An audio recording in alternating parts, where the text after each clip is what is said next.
ขนอาหารมาจากบ่อนอื่นได้จีนได้แต่อเมริกามีอาหารตัวเองได้ประเทศใดผลิตอาหารได้ตัวเองนะอาหารทะเลกับบืดอเมริกาพระเจ้าเบิ่งไหมคันที่กินซีนแบบกินกวางกินฟ้านคือลาวกินนี่นะกินนกกินหนูนี่มึงสิกินอีก100 ปีก็บ่หมดคันว่าเป็ดห่านบินตามท้องฟ้าเป็นล้านเป็น2 ล้านตัวก็บ่มีใครกินคันว่ากวางว่าฟ้านรถต่ำก็บ่มีใครเก็บไปกินเมืองอเมริกานี่ฟ้านเขาบ่ได้สู่กินได้พี่น้องฟังได้ดีเด้ฟ้านนี่เขายิงแล้วเขาปล่อยไว้ในทางอันไหนจะไปเอามันหลายโพดหมูป่าคือกันอเมริกาเขาบ่กินเขาจับไปฆ่าถิ่มหมูป่าประเทศอเมริกาเป็นประเทศบริอึดบริยากไก่ง่วงข้าพเจ้าไปนี่นะไก่ง่วงป่านี่เป็นฝูงไหนกระหอกกระแตแห้งบืดยิ่งกินคนลาวเขาอุดมสมบูรณ์ขนาดไหนพวกเจ้าหูจักบ่อันพวกเว้าให้อเมริกาบ่หูจักที่มันน่ะ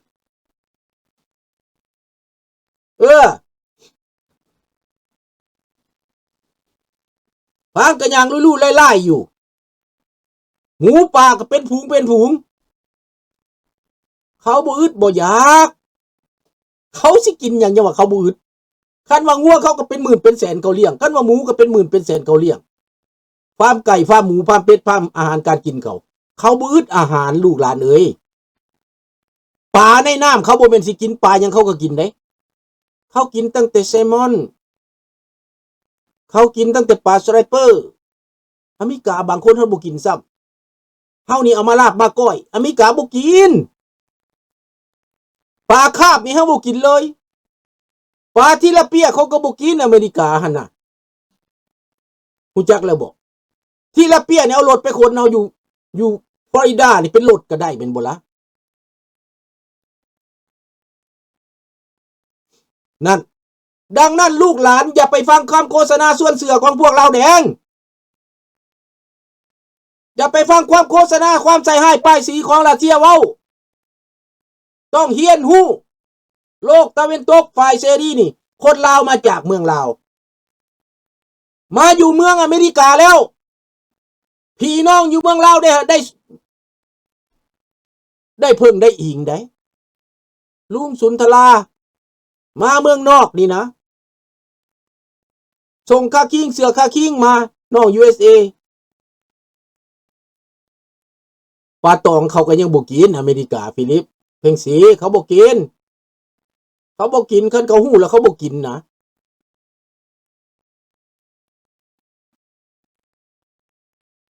โอ้บักทั้งรุ่นขายตองแล้วบ่สนุกกินคนลาวนั่น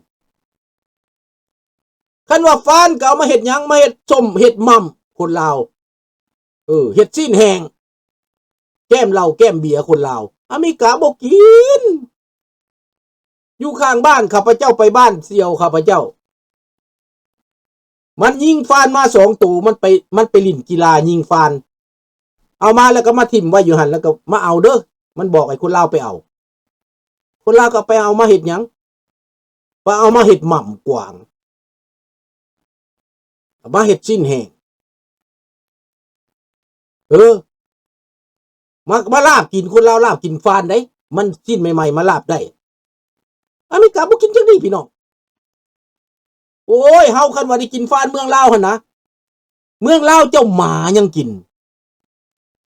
น้ำแก้วเป็นน้ำแก้วหมาก็กินคิดเบิ่งดูอเมริกานี่หมาเขาถือว่าเป็นนอนอยู่ในเตียงนอนผู้เจ้าของพุ่นได้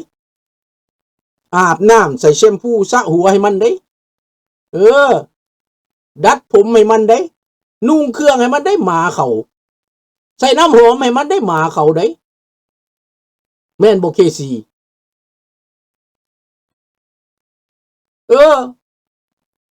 อเมริกาเขาบ่ได้กินทั่วทีปได้เขาบ่ได้กินน้ำปอกตะกั่วได้พี่น้องเอ้ย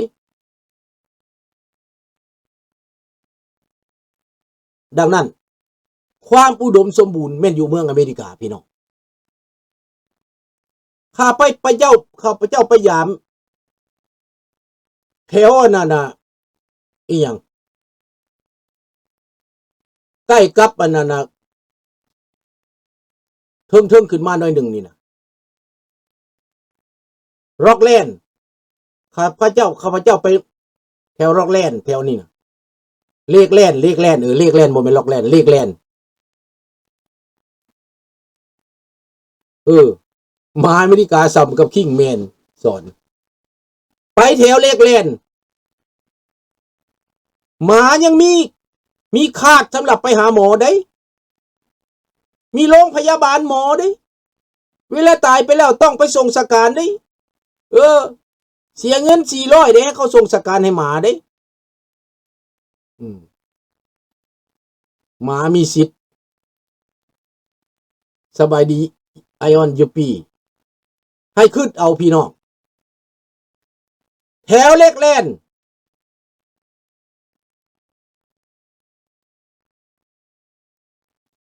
เขาก็กินหมดทุกอย่างหั่นแหละเขาบ่อึดกินดานเขาก็กินเนื้อกินนมกินเนยคือกันนั่นแหละแถวเล็กแลนปลาหยังปลานิ่นหัวโนนะปลานิ่นหัวโนโตหนึ่ง4 กิโล5 กิโลเอาแหไปหวานเอานี่เอาเป็นคันรถก็ได้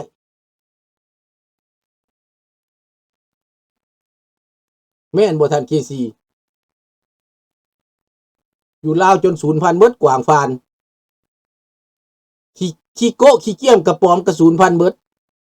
อยู่อเมริกากระป๋อมใหญ่มีกระป๋อมใหญ่มีกระท่างใหญ่แล้วมีโตอีก้วนใหญ่ๆหั่นนะกระป๋อมกาใหญ่นะป๊าดโตหลายอเมริกานี่นะข้าพเจ้าไปเห็นเป็นตาย่านเฮามือไปต้องกับมือตาเมาเบิ่งคนบุนี้กระป๋อมใหญ่นะแล่นกระบืดอ้ายลาวนี่กินหมดแล่นก็กินเมืองไทยก็เจ้ายังบ่กินได้แล่นน่ะตัวเฮ่เด้อก็เจ้าบ่กินไอ้เหี้ยนี่น่ะไม่กินอีกัวหน้าแห้งหลายกระป๋อมกาก็มีกระท่างก็มีเขาบ่กินหนูแห้งหลายแต่คนลาวนี่กินเบิดตุ๊กแกก็สูญพันธุ์หมดว่าซั่นมาว่ะนี่แหละพี่น้องให้คิดเอาได้พวกใดที่บ่จักที่ใส่ให้ป้ายสีอเมริกาว่าทุกข์ยากปากหมองพวกเจ้าอย่าเว้าบ่จักคั่นน่ะ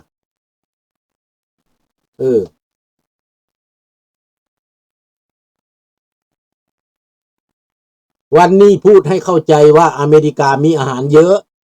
ที่เขาไม่ได้กินตัวทีบเขาไม่ได้กินหมูกินหมาเขาไม่ได้กินขี้โป๊กขี้เกี้ยมมันน่ะles chiens en France il y a les pièces d'identité มีฮอดป้ายแขวนคอพูนแม่นบ่มาเมืองฝรั่งมึงกินมันติดคุกโลดแม่นบ่ล่ะคนไปกินน่ะเขาปกป้องหมาได้เขามีกฎหมายปกป้องหมาได้ท่านประดิษฐ์คนอยู่เมืองลาวบ่มีกฎหมายปกป้องสัมมาเมืองฝรั่งได้ต้องคิดให้ดูจุกบอกว่ามาน้อยค่อยตายมีค่าเสียทรงสการ1,000 ปลายกว่าดอลลาร์พุ่นห่านต้องค่าฝังศพคือลุงเว้าเมื่อกี้นี่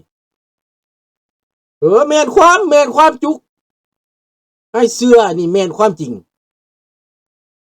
มาไปนอนห้องหมอมาไปนอนโรงแรมหมามีโรงแรมไหนพี่น้องโรงแรมหมาพักก็มีพักให้หมามีสวนตากอากาศให้หมาไหนพวกเจ้าอย่าเว้าแบบบ่ฮู้จักแบบบ่เห็นความจริงนั่นน่ะอยู่นี่เขามีสวนสัตว์ให้หมามีที่พักผ่อนหย่อนใจให้หมาบ่อนหมาไปทำธุระนะประเทศที่เขาเจริญมันเป็นอย่างนั้นแต่ในประเทศที่ไม่เจริญนะแม้แต่คนจะไปทำธุระก็ไม่มีที่แม้แต่ทางจะผ่านก็ต้องลูดลอยน้ำไปอยู่แถววังเวียงนะอยู่แถวเวียงจันทน์นี่นะทางผ่านลอดถนนไฮเวย์นะต้องลอยน้ำไปโลดน้ำไปบ่มีทางไปเพิ่นสลาดไหลเพิ่นเจาะอุโมงค์ลอดไปชาวไห่ชาวนาต้องลอยน้ำไปผู้ใดลอยน้ำไปก็ซอยในเด้อรัฐบาลมาเบิ่งแยงในเด้อประชาชนผู้ใดก็ได้ บ่มีทางผ่านสิข้ามไฮเวย์ก็บ่มีขัวข้ามงัวควายก็บ่มีบ่อนไปบาดมาอยู่นี่ป๊าดตัวทางของเขาคันเขาสิข้ามเขาเฮ็ดขัวสูงขึ้นไปคันเขาสิรอดเขาก็เฮ็ดรอดพื้นดินรอดใต้น้ำน้ำอยู่นี่น่ะใหญ่สำน้ำของเขาเฮ็ดอุโมงค์รอดใต้น้ำของไปอยู่นี่ใดเขาห้องว่าทูโนที่แน่นนั่นน่ะเขาเฮ็ดรอดไปได้อาหารคืออยู่แถวเอเชียนี่บืดอยู่อเมริกาแม่นความอยากกินอาหารแบบเอเชียนี่บ่ได้ซื้อบ่ได้หาดอกไปโลแลแม่นบ่ล่ะกระต่ายไก่งวงกระหอกหมูป่าฟานกวางโอ้ยปลาคาบนี่เขาบ่กินเลยปลาคาบนี่เอาเป็นต้นเป็นตันก็ได้ปลาอันปลาโจกปลาปากที่พวกเจ้าเว้านี่นะปลาปากคำนี่นะตัวละ20-30 โลก็มีต่ำสุดตัวละ10 กิโลพี่น้องข้าพเจ้าไปตึกเบ็ดว้าวสนุกให้ฟังหน่อยหนึ่ง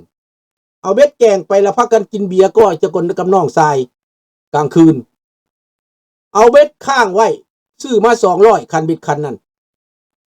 มันแก่ลงน้ำไปให้น้ำเบ็ดพุ่นเลยเจ้า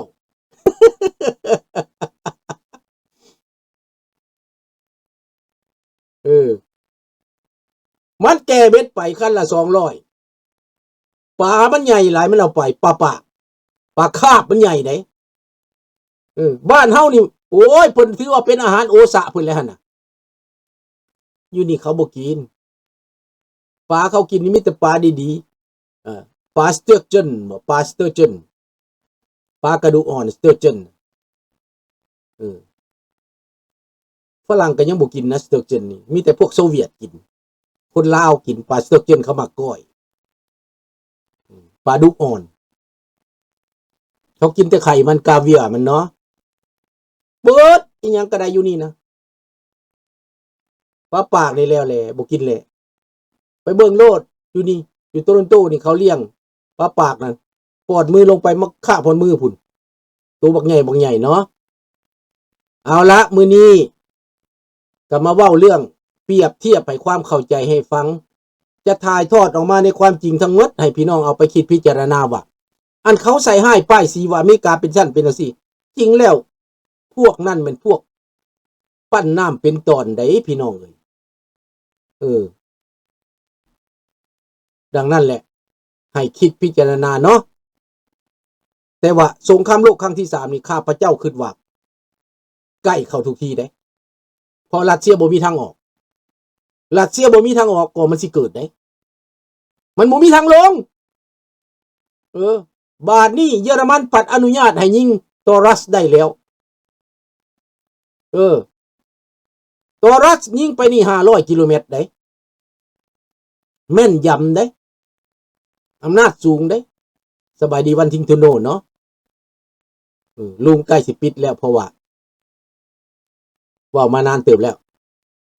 เยอรมันเอาแท้เกณฑ์ทหารอีกเพิ่มเยอรมันนะเด้อเกณฑ์ทหารเพิ่มเยอรมันเอาแท้ได้ฝรั่งเศสก็เอาแท้ได้ I heard Sweden militant are digging in Laos territory they will defend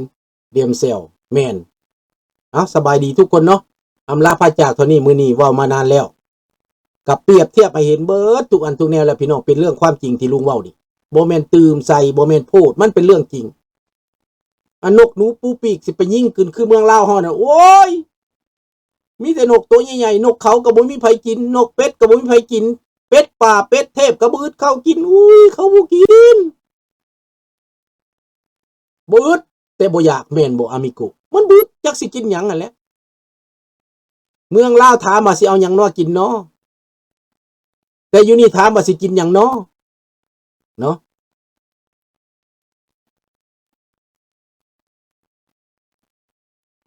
ปลาธรรมชาติแต่เขาบ่กินเขาบืดแนวกินหลาน